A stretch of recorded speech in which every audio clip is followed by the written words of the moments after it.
C'entro anch'io. C'entro anch'io. Di nuovo qui, bentrovati a Centro Anch'io, speciale C'era una volta, qui al Museo della Civiltà Contadina a Mairano, dove stiamo davvero bene, scopriamo un sacco di cose e le vogliamo raccontare pure a voi. Allora, vediamo un po', Federica ora ha in mano, che è questa cosa? Quello per fare il biso alle orecchie? Ma che? Sì, Ma no. per fare il biso alle orecchie, per mettere gli orecchini. Ma che? Ma ti muori con questa cosa? Ma va! Beh, ti viene il tetano, tutte le malattie di questo mondo, ma no, non è Anche al sterilizzato. naso? Ma va, ma no, ma questo, ma no, ho capito ora, è una tenaglia per gli occhielli, Oh. la tanade fa i bis, ma non alle orecchie, dai. Ah, alle cinture. Alle cinture. Ah, ma sumiamo però, tac. Alle cinture. Oh, questo arnese, questo attrezzo veniva utilizzato una volta, ma ancora oggi viene abitualmente utilizzato dai calzolai. Dagli orefici per fare buchi alle orecchie. I calzolai, se devono aggiungere qualche buco I fuori alle cintura, cinture, certo. sì, si utilizza E poi ancora è comodo, questo. ci sono anche per casa, sai? Sai cosa è utile? Glielo frego, no?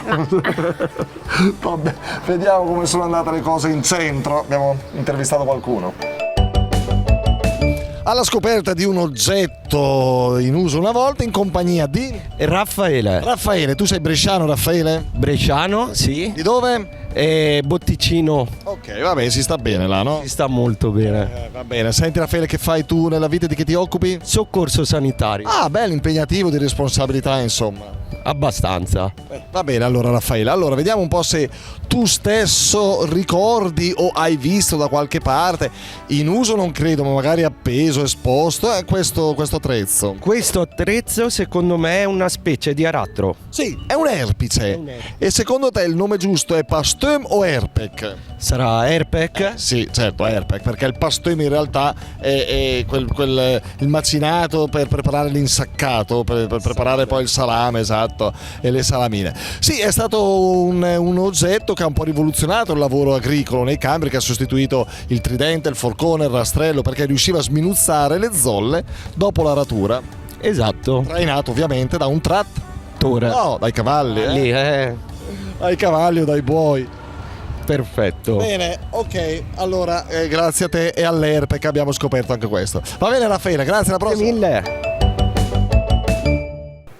È stato bravo perché erpice effettivamente era abbastanza particolare ma molto usato. Bravo il nostro amico. Che c'è? Che te sta? Fa? Non si fanno ste cose in televisione, fermo, dai. no, te che risume, mi si della pensa, ma te sei tu una volta come fa a fare le onde ai kei, a tirare i bei dritti. Ma non si poteva, si poteva invece, certo che si faceva. Tu dici, avranno mai avuto la piastra per i capelli come avete Ma voi? figure. Ta-da! La Furbes per le onde. Cos'è il È questa la Furbes per le... Non taglia effettivamente, vedete che è concavo, ha la forma ovviamente di una forbice, lo vedete anche nell'immagine. È l'antica piastra per fare i boccoli, per arroventare, Anche per tirare? Certo, come funzionava? Tu questa cosa Così? la mettevi sul fuoco, facevi scaldare tanto, arroventavi, non si poteva adesso- toccare altrimenti ti scottavi, poi zac, prendevi un ciuffo di capelli così e l'utilizzo che si fa oggi con quelle elettriche, le dopo piastre. è Non uscito c'era bene. neppure il rischio di dimenticarla attaccata alla presa della corrente. Come perché succede spesso. Perché la presa della corrente non ce l'ha. La ricordate? E noi ve l'abbiamo mostrata e ve l'abbiamo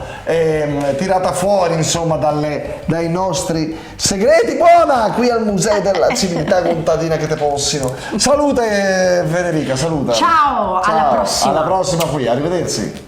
C'entro anch'io.